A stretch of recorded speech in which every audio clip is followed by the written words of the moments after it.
Pour moi, les Gardiens de la Galaxie, c'est un univers de science-fiction imaginative, de l'action, de la musique terrienne s'il vous plaît, de qualité, mais aussi des interactions aussi drôles que touchantes au sein du groupe sur fond d'enjeux intergalactiques. Et si cette recette vous fait envie, je pense que le jeu devrait vous plaire.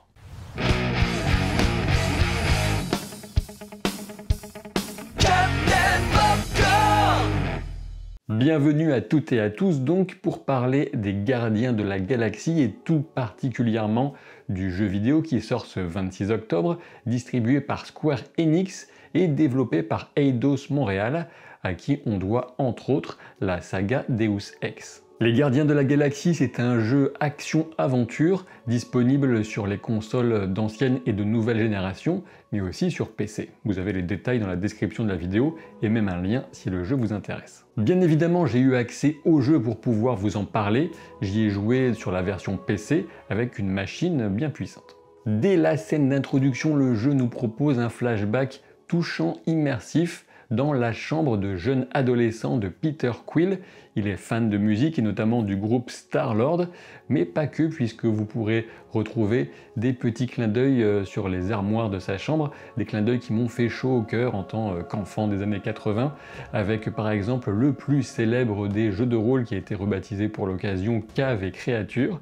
Et puis on a même un exemplaire du livre dont vous êtes le héros, Le Labyrinthe de la Mort de Ian Livingstone dans la collection Défis Fantastiques. Et bien sûr je l'avais, j'avais quasiment tous les livres. Je préférais Loup Solitaire mais il était quand même pas mal celui-là. Après avoir balancé par exemple, c'est à vous de choisir, un dernier accord de guitare électrique, il vous faudra quitter ces tendres souvenirs pour vous retrouver au cœur du vaisseau emblématique des Gardiens de la Galaxie, le Milano, le bien nommé, en hommage à la magnifique Alyssa. Avant d'aller plus loin, il faut quand même vous préciser que c'est avec l'équipe récemment popularisée que nous allons jouer avec Peter Quill alias Star-Lord, bien sûr, accompagné de Rocket Raccoon qui doit son nom à une chanson des Beatles, si vous ne le saviez pas, Groot évidemment, puisque ces deux-là sont inséparables, Drax de la team Premier Degré et enfin Gamora, fille adoptive de Thanos et femme réputée comme la plus dangereuse de la galaxie.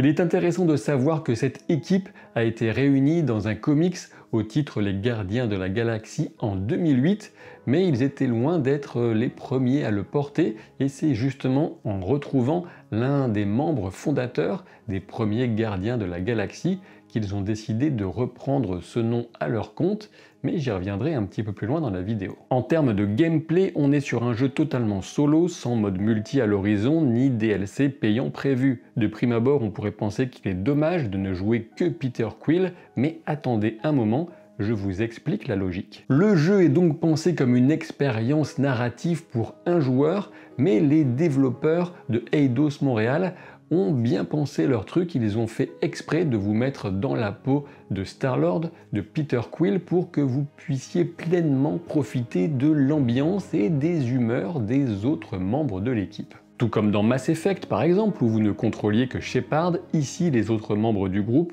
auront des personnalités bien typées qui ressortiront fortement dans des dialogues incroyablement nombreux et variés. Ce n'est pas tout puisque dans le mode action, principalement pendant les combats, mais aussi certaines phases de résolution, de progression dans l'environnement, le joueur peut faire appel aux capacités de ses compagnons. Attention, cela n'a rien d'un gadget puisque ce mécanisme de coordination des qualités des autres gardiens est au cœur de l'expérience de jeu. C'est un peu comme si Peter pouvait avoir recours à des capacités spéciales en plus des siennes, mais sous la forme de l'intervention de Rocket, Groot, Drax ou Gamora. Comme vous le savez sans doute déjà, les notions de discussion, de tension, de vanne entre membres de l'équipe, voilà une dynamique essentielle au plaisir des lecteurs des comics, des spectateurs, et on retrouve parfaitement ça pour le joueur ici. Eh oui, les gardiens ont toujours quelque chose à dire, ils sont comme le professeur Rollin, et ce babillage a fait l'objet d'un travail méticuleux aussi bien en VO qu'en VF. En termes d'ambiance, c'est totalement essentiel, et ça fait toute la différence avec un jeu d'action classique, vous serez véritablement plongé dans cette équipe. Et ce n'est pas tout puisque ces dialogues ne sont pas que des paroles en l'air pour faire joli, non, elles sont intégrées en tant que rouage de gameplay et ce à 2 niveaux. En mode combat pour commencer, lorsque la situation sent autant le roussi qu'un Rocket assis sur une plaque à induction, vous pourrez lancer une sorte de mini réunion éclair pour balancer une phrase de motivation après avoir écouté l'état d'esprit de vos compagnons. Et attention à bien choisir les mots qu'il faut pour motiver vos compagnons, sinon il n'y a que Peter Quill qui ressortira reboosté, gonflé à bloc de son propre pep talk de l'extrême. Ensuite, j'en viens à l'élément qui est sans doute le plus marquant, en tout cas de mon point de vue, et qui pourrait approcher l'expérience du jeu de celle d'un RPG, puisque vos choix de dialogue et d'interaction avec chaque gardien détermineront l'ambiance dans l'équipe et les réactions qu'ils auront plus tard, jusqu'à influer sur différents déroulements de scènes possibles. Alors je vous le dis tout de suite, je n'ai pas encore terminé le jeu au moment de vous en parler, mais pour le moment c'est une expérience très agréable et on est loin d'être dans le trop facile puisque même avec le mode facile que j'ai choisi pour justement plus profiter de l'histoire, eh bien c'est pas toujours évident. Alors il faut dire que je suis un petit peu un noob et que parmi vous les joueurs plus aguerris auront certainement beaucoup moins de difficultés au cours des combats. De mon point de vue, l'histoire est vraiment agréable à suivre avec ce qui commence par les petites magouilles des gardiens pour gagner leur croûte et jusqu'à des enjeux autrement plus vastes. On rencontre des PNJ hauts en couleur et parfois très impressionnants et on ne se lasse pas de l'ambiance si particulière de ce groupe hétéroclite qui cherche toujours son point d'équilibre.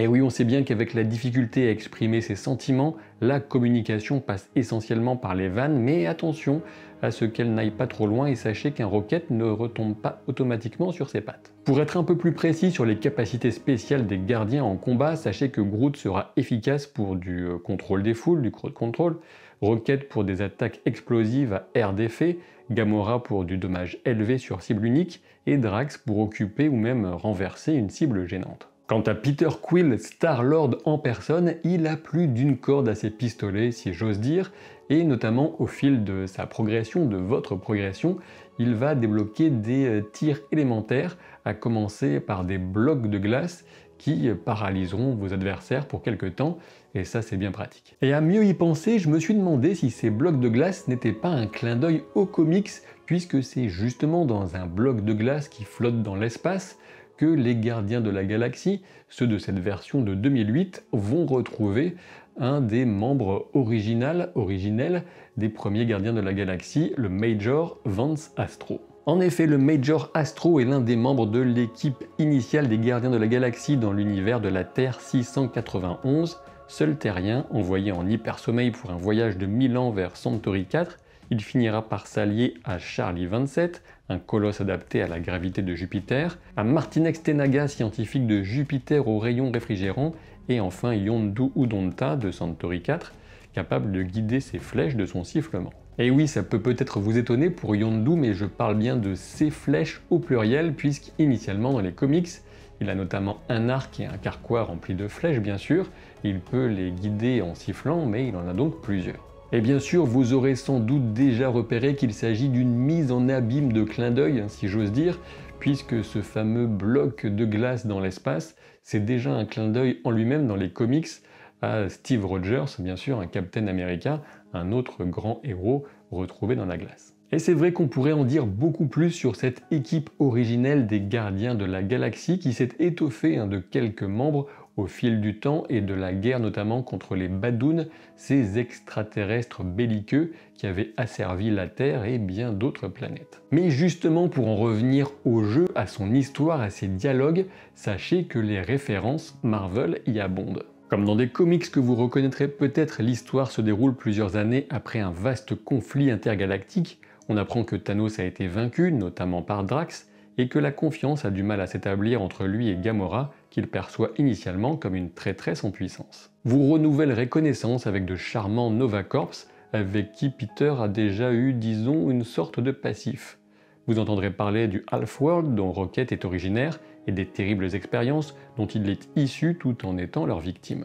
La fameuse tête de Céleste tranchée Nowhere sera régulièrement évoquée et vous aurez la chance de rencontrer de pétillants membres de l'Église universelle de la vérité. Et même les terribles Badoons, ces extraterrestres, seront mentionnés, mais pour ce qui est de l'histoire principale de la trame de l'intrigue du jeu, je vous laisse le plaisir de la découvrir vous-même. Et bien sûr, au fil de vos aventures, vous débloquerez de nouvelles capacités que vous pourrez investir sur les compétences de Star-Lord, mais aussi des autres gardiens de la galaxie. Par ailleurs, l'établi de bricolage et le génie de la bidouille de Rocket vous permettront de prendre des améliorations plus fréquentes au prix des quelques composants que vous récupérez au gré de vos pérégrinations au fil de vos explorations. Dans certaines séquences que j'ai trouvées amusantes, vous pourrez piloter le Milano. C'est du bonus plus qu'autre chose, mais ça apporte une touche complémentaire de diversité qui fait plaisir. Et j'ai failli oublier de souligner un détail qui n'en est pas un à bord du Milano notamment. Vous pourrez choisir les chansons diffusées parmi les plus grands succès des années 80, et ça c'est quand même assez génial. C'est cool que le studio ait pu faire l'effort en termes de droits. Il s'agit certes ici d'une vidéo sponsorisée et il vous reste à vous faire votre propre avis, mais je pense que ce jeu Gardien de la Galaxie réserve de bonnes surprises, une expérience très plaisante car très fidèle à l'ambiance si spécifique de ce groupe de laissés pour compte et autres paumés ou traumatisés de la galaxie qui décident tant bien que mal de se choisir comme nouvelle famille. Je vous rappelle que le jeu est disponible dès ce 26 octobre et que vous trouverez un lien en description de la vidéo s'il vous intéresse. Et comme d'habitude, je compte sur vous pour les pouces en l'air, pour me dire en commentaire ce que vous pensez du jeu si vous avez déjà eu la chance d'y jouer au moment de voir cette vidéo. Et puis abonnez-vous à la chaîne, notamment si la vidéo vous a plu. Et si vous ne faites pas tout ça, eh bien, je serai obligé de sévir et de vous balancer par-dessus une crevasse, un précipice. Mais alors je ne suis pas sûr d'avoir autant de force que Drax, donc je ne garantis pas le résultat. Je vous dis à très vite pour de nouvelles aventures. Salut!